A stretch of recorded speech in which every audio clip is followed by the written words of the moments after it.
दिनों से एक व्यक्ति होता है जो कि अपने मोबाइल में बिजी रहता है और जब उसकी पत्नी देखती है उसको तो ऐसा लगता है कि अपने वो मोबाइल के पन्ने पलट रहा होता है। लेकिन एक दिन परेशान हो के जो उसकी पत्नी होती है वो उससे पूछती है कि आजकल आप बहुत बिजी रहते हो और हर वक्त आप मोबाइल में ही बिजी रहते हो, आपका ध्यान रहता है। इतनी बात सुनने के बाद में वो जो व्यक्ति होता है अपनी पत्नी से कहता है कि दरअसल मैं आपको कुछ सरप्राइज़ देना चाहता हूँ और सरप्राइज़ के तौर पे जो आपकी आकांक्षा है, काफ़ी दिनों से ये चाहत थी कि आपको एक कार लेके दी जाए, तो उसी कार के बारे में मोबाइल पे कुछ सर्च कर रहा हूँ। और इतना कहने के बाद में वो जब मोबाइल के पन्ने पलटने लगता है उसी समय उसकी जो नज़र होती है एक ऐड पे पड़ती है और उस ऐड में दरअसल एक कार होती है और उस कार के ऊपर ट्रकों से भरा हुआ एक जो ईंटों से भरा हुआ एक ट्रक होता है उसके ऊपर गिराया जाता है और गिराने के बाद भी वो उस कार पे कोई खरोंच तक नहीं आती है। इतना मतलब इतनी मजबूती से उसको दरअसल बनाया जाता है, ऐसा उस ऐड के माध्यम से दिखाया जाता है। और दरअसल इसीलिए शायद मोबाइल के जो पन्ने पलट रहा होता है व्यक्ति, वो कुछ मोबाइल पे इस तरह से सर्च कर रहा होता है। और जाहिर सी बात है जब कोई व्यक्ति पूरी मेहनत से पूरी शिद्दत के साथ में अपने काम को अंजाम देता है, अपने कार्य के प्रति वो लगनशील होता है, तो जाहिर सी बात है कि भौतिक सुख सुविधाएँ जैसी चीज़ें जो होती हैं ज़िंदगी में, चाहे मकान हो, चाहे गाड़ी हो, तो ऐसी चीज़ों को प्राप्त करने में शायद किसी व्यक्ति को ज़्यादा टाइम नहीं लगता है। और ठीक इसी प्रकार से वो व्यक्ति मोबाइल पे इस गाड़ी को सर्च कर रहा होता है। दरअसल मित्रों, बात ये होती है जैसे किसी भी व्यक्ति के ज़िंदगी में उसकी जो सोच होती है कि अच्छी लगन और मेहनत के साथ में, ईमानदारी के साथ में काम किया जाए और जो भौतिक सुख सुविधाएँ संबंधित चीज़ें होती हैं, उन सभी चीज़ों को पाना शायद एक व्यक्ति की आकांक्षा होती है, उसकी चाहत होती है। तो वैसा संभवतः इस दाम्पत्य के साथ में भी हो रहा था और रहन-सहन से संभवतः सभी लोगों का सपना पूरा हो जाता है। लेकिन इनके साथ में एक ऐसा वाक़या इस दाम्पत्य के साथ में घटित होता है और उस घटनाक्रम और उस हादसे के बाद में तकरीबन 6 लोगों की ज़िंदगी मौत में तब्दील हो जाती है। और अभी इस क्योंकि ये खबर जो वायरल होती है बहुत तेज़ी से के साथ में, तो दरअसल इसका वायरल होने की एक वजह और थी क्योंकि 20 दिसंबर 2024 को जो राजस्थान के जयपुर हाईवे पड़ता है, वहाँ पे तकरीबन 11 किलोमीटर दूर पे जो एक जगह पड़ती है भागरोटा, वहाँ पे एलपीजी जो कंटेनर में एक ब्लास्ट होता है। उस ब्लास्ट को होने की वजह से काफ़ी तकरीबन 14 लोगों की मृत्यु हो जाती है और जो आंकड़ा अभी तक 19 का हो चुका है, तो तकरीबन 3 लोग काफ़ी गंभीर रूप से झुलस जाते हैं। तो इसकी गूंज राजस्थान में ही नहीं बल्कि पूरे इंडिया में सुनाई पड़ रही थी और उसी के महज 24 घंटे बाद में एक ऐसा वाक़या, एक ऐसा घटनाक्रम एक परिवार के साथ में घटित होता है जिसमें परिवार के जो 6 सदस्य होते हैं उनकी दुखद मौत हो जाती है एक एक्सीडेंट में। और एक्सीडेंट में मौत होने के बाद में जो गाड़ी इतनी मजबूत होती है और जिसको तकरीबन 100 देशों के इंजीनियर लोगों ने मिल के उसको डिज़ाइन किया और जिसकी इतनी तारीफ़ होती थी, और उसी कार में बैठे 6 लोगों की एक्सीडेंट में मृत्यु हो जाती है। तो ये कहानी मित्रों कुछ इसी प्रकार की है और आज इस कहानी के माध्यम से जानने का प्रयास करेंगे कि आखिरकार उस दिन हुआ क्या था उस बंगलौर हाईवे पे जहाँ पे ये एक्सीडेंट हुआ था। मित्रों नमस्कार, सत श्री अकाल, आदाब, राम राम। मैं मुकेश मिश्रा। मित्रों, मेरे इस न्यू एपिसोड में आप सभी लोगों का बहुत बहुत हार्दिक स्वागत, अभिनंदन और आत्मीयता के तौर पे बहुत बहुत प्यार और आपके स्वर्णिम भविष्य की कामना। मित्रों, आज की जो सच्ची घटना मैं आपको सुनाने जा रहा हूँ, ये सच्ची घटना कर्नाटक प्रदेश की राजधानी बंगलौर की है और बंगलौर के पास में एक जगह पड़ती है NH58, जो कि बंगलौर और जो मध्य महाराष्ट्र प्रदेश का एक शहर है पुणे, इसको आपस में जोड़ती है। और इस हाईवे से तकरीबन 29 किलोमीटर दूर पर एक जगह पड़ती है नीलमंगला। और नीलमंगला कस्बा जो होता है, उस कस्बे के पास में एक रोड होती है तुमकुरू रोड। तो बात कर रहा हूँ मित्रों 21 दिसंबर 2024, तकरीबन सुबह के 11:53 का वाक़या रहा होगा। और झारखंड का रहने वाला एक लड़का होता है आरिफ, जो कि इसी हाईवे पे एक कंटेनर लेके जा रहा होता है। और वो बेसिकली जो ट्रक ड्राइविंग का काम होता है वो करता है, और इसी हाईवे पे जा रहा होता है। ये जो बंगलुरु और पुणे जो हाईवे होता है बंगलोर में, तो ठीक उसके आगे एक नीले रंग की एक कार होती है।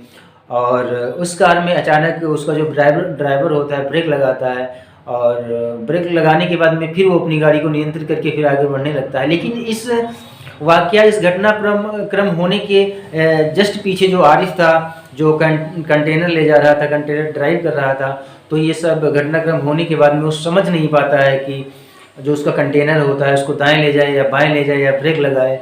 और इसी असमंजस की स्थिति में जब वो कंटेनर को कंट्रोल कर रहा होता है तो वो अनियंत्रित हो जाता है। और अनियंत्रित होने के बाद में जो इस हाईवे का बीच का डिवाइडर होता है, उस डिवाइडर को तोड़ते हुए और रोड की उस साइड में वो उसका जो कंटेनर होता है वो पलट जाता है। और पलटने के बाद में उधर से एक कार आ रही होती है, उस कार के ऊपर जो उसका कंटेनर होता है वो पलट जाता है। पलटने के बाद में धीमे धीमे जो लोग थे उनका जमघट वहाँ पे लगना शुरू हो जाता है। जब वहाँ पे काफ़ी लोग एकत्रित हो जाते हैं तो उसके बाद में कंटेनर से एक प्रकार की कराहने की आवाज़ आती है। तो वहाँ पे लोग जाके देखते हैं कि एक जो ड्राइवर है कंटेनर का वो सहायता हेल्प मांग रहा, कहता है मेरे को बचाओ, मेरे को बचाओ।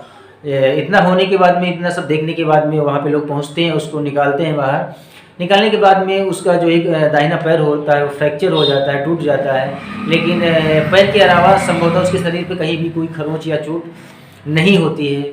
और इसके बाद में धीरे धीरे उस पुणे और बंगलौर हाईवे जो होता है उस पर जाम लगना शुरू हो जाता है। और इसके जस्ट बाद में कोई व्यक्ति होता है जो पुलिस को सूचना करता है, और जो पुलिस जो होती है उसकी फोरेंसिक टीम और पुलिस की टीम मौका वारदात पे पहुंचती है। तो पहुंचने के बाद में वहाँ पे जो तकरीबन 200-500 लोगों की जो भीड़ एकत्रित हो जाती है, वो कंटेनर को हटाने का प्रयास कर रहे थे, लेकिन उसको संभवतः हिला ना सके, क्योंकि उसमें 26 टन जो लोहे का सामान भरा था, जिसको कुंतल के हिसाब से देखा जाए तो 260 कुंटल के करीब स्टील का सामान उसमें होता है, इसलिए उसको हिलाया डुलाया ना जा सका। और जब पुलिस की टीम वहाँ पर पहुँचती है तो पुलिस टीम के द्वारा तकरीबन 3 क्रेनें वहाँ पे मंगाई जाती हैं, और उन क्रेनों के माध्यम से जब उस कंटेनर को हटाया जाता है तो इसके नीचे एक दरअसल कार दबी होती है।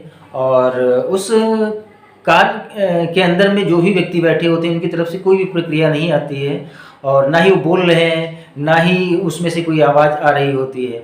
लेकिन जब कंटेनर को 3 क्रेन मंगाने के बाद में उसको हटाया जाता है तो जो गाड़ी होती है, जो कार होती है, दरअसल आपस में पिचक चुकी होती है, और उसके गेट भी पूर्ण रूप से पिचक गए थे। और गेट खोले जाते हैं किसी न किसी प्रकार से, लेकिन गेट खोलने के बाद में भी उसमें से जो व्यक्ति थे, जो उसमें इंसान थे, उनको बाहर ना निकाला जा सका।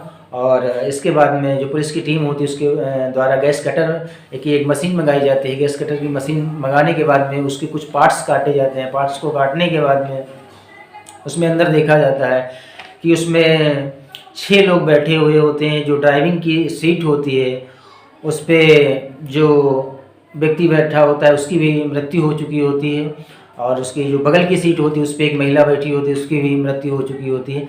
और जो पीछे सीट पे 4 लोग बैठे होते हैं उनकी भी एक दुखद मृत्यु हो चुकी होती है।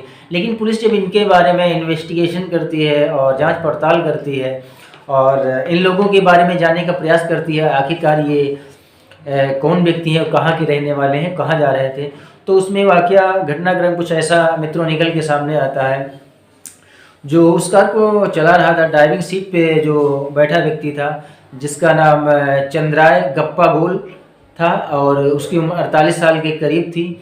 और उसके पड़ोस में जो महिला बैठी हुई थी उसका नाम गोराबाई था, जिसकी उम्र 42 साल के करीब थी। दरअसल ये दोनों पति पत्नी थे, और पीछे की जो सीट होती है उस पे इन दाम्पत्य का एक लड़का होता है, ज्ञान, जिसकी उम्र 16 साल के करीब होती है, और इन्हीं दाम्पत्य की एक बेटी होती है, दीक्षा, जिसकी उम्र 10 साल के करीब होती है। और इसमें जो ड्राइविंग सीट पे बैठा हुआ व्यक्ति होता है, उसकी छोटे भाई की पत्नी इसी पीछे सीट पे बैठी होती है, जिसका नाम विजय लक्ष्मी होता है, जिसकी उम्र 36 साल के करीब होती है। और विजय लक्ष्मी की एक लड़की होती है, जिसका नाम आर्या होता है, वो उसकी उम्र 6 साल की होती है। तो इन 6 के 6 जो लोग होते हैं, इनकी उस एक्सीडेंट में दुखद मौत हो जाती है। और मौत होने के बाद में जब पुलिस इसमें जांच पड़ताल और करती है, तो उसमें पता लगता है कि ये जो चंद्राय गप्पा गोल नाम का जो व्यक्ति है, ये IAST सॉफ्टवेयर सोल्यूशन कंपनी जो एक थी, उसका MD और CEO होता है। और दरअसल ये महाराष्ट्र प्रदेश की एक जगह पड़ती है, सांगली, और सांगली के पास में एक गांव पड़ता है, मोरबागी गांव का ये रहने वाला होता है। और जिस परिवार के रहने वाले होते हैं वो एक किसान परिवार होता है, और किसान परिवार में एक बच्चे का जन्म होता है, जिसका नाम चंद्राय गप्पा गोल रखा जाता है। और ये बचपन से ही बहुत होनहार लड़का था, और पढ़ने में भी बहुत काफ़ी तेज़ था। और किसानी से और किसान की फसलों से उपज से जो भी पैसा एकत्रित किया जाता था, इनके माता पिता इनकी पढ़ाई पे खर्च किया करते थे, क्योंकि ये बहुत ही पढ़ने में लड़का तेज़ था बचपन से ही, और बहुत ही दूरदर्शी था। और जिसको कहते हैं कि पूत के पैर पालने से ही पता चल जाते हैं, ऐसा लड़का था। तो जाहिर सी बात है, इनके जो माता पिता थे भले ही किसान परिवार से रिलेटेड हों, लेकिन उन्होंने कभी भी फार्मिंग से रिलेटेड जो कार्य होते हैं अपनी संतान को कभी नहीं कराया, और इनकी पढ़ाई पे जो भी उनका पैसा था वो खर्च करते रहे।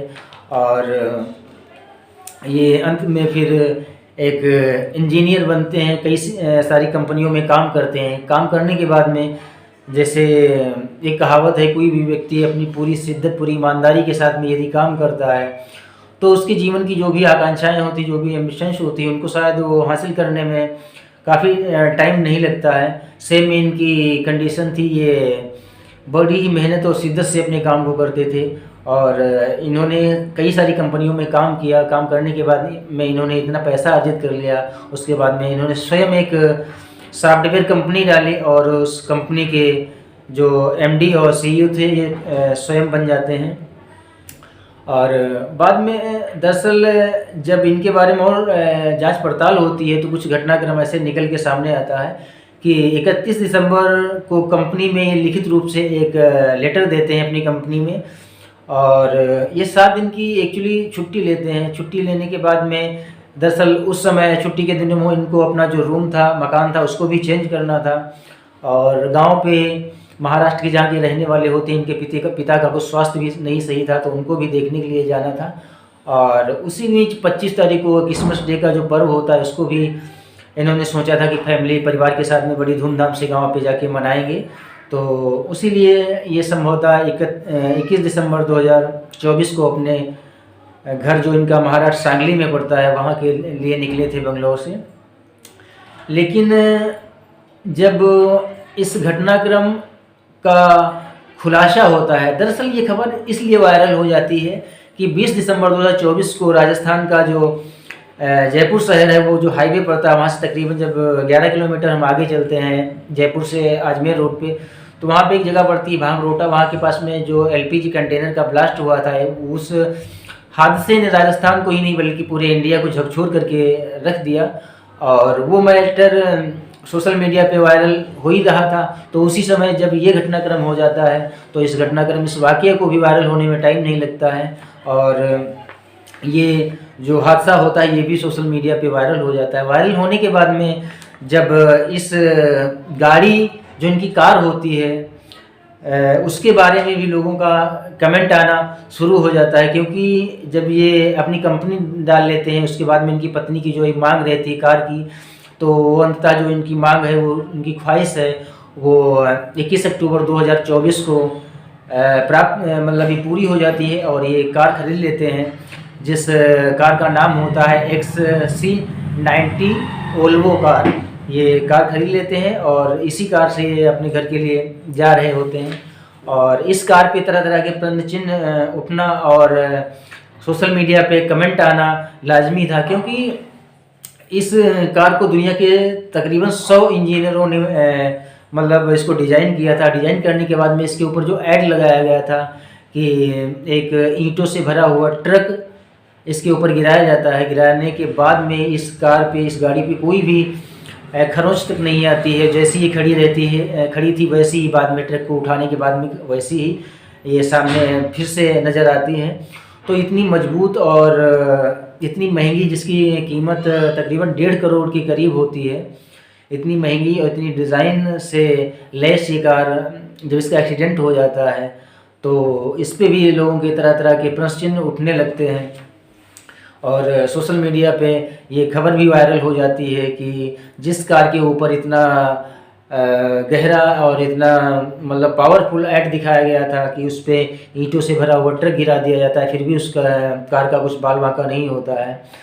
तो और जबकि उसी कार के एक्सीडेंट में जो एक ही परिवार के 6 व्यक्ति होते हैं, उनकी दुखद मृत्यु हो जाती है। तो इसमें भी लोगों के कमेंट आना शुरू हो जाते हैं और इस प्रकार से ये खबर जो है वो सोशल मीडिया पे वायरल हो जाती है। और इसके बाद में जो ये कंटेनर का जो ड्राइवर होता है आरिफ, उससे जब पुलिस पूछताछ करती है तो पूछताछ में वो बताता है कि दरअसल 31 दिसंबर 2024 के सुबह तकरीबन 11:30 बजे का वाक़या है कि वो कंटेनर में जो कुछ स्टील का सामान होता है जिसका वज़न तकरीबन 26 टन के करीब होता है, वो लेके बंगलौर जा रहा था। उसके सामने आगे एक नीले रंग की कार होती है, उसमें अचानक ब्रेक लगता है। ब्रेक लगाने के बाद में वो तो फिर अपनी कार को बैलेंस करके आगे निकल जाता है, लेकिन वो अपने कंटेनर को किसी भी तरह से कंट्रोल करने के लिए सोचता है बाएं ले जाएं या दाएं ले जाएं, और इसी असमंजस की स्थिति में उसका जो ट्रक होता है पलट जाता है। और पलटने के बाद में उधर से दूसरी साइड से आ रही हो रही जो एक कार होती है उस पर पलट जाता है और उसमें शायद कोई दोष नहीं, उसका शायद उसमें कोई दोष नहीं होता। पुलिस को ऐसी बात बताता है, लेकिन पुलिस की जो टीम होती है, फोरेंसिक की जो टीम होती है, उस बंगलौर और पुणे का जो नेशनल हाईवे होता है NH-58, उस पे लगे हुए तकरीबन 50 जो CCTV कैमरेस होते हैं उनको खंगालती है।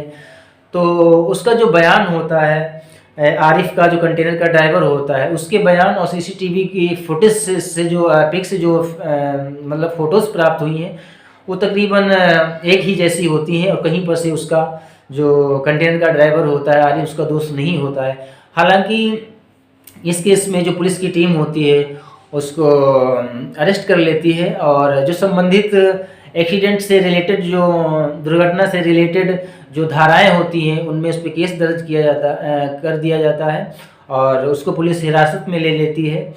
और इसके बाद में इस पे जांच प्रक्रिया आगे होगी, उसमें कौन व्यक्ति दोषी है कौन दोषी नहीं है उसके खिलाफ पुलिस अपनी चार्जशीट लगाएगी और जो व्यक्ति दोषी हैं उनको संभवतः सज़ा भी दी जाएगी।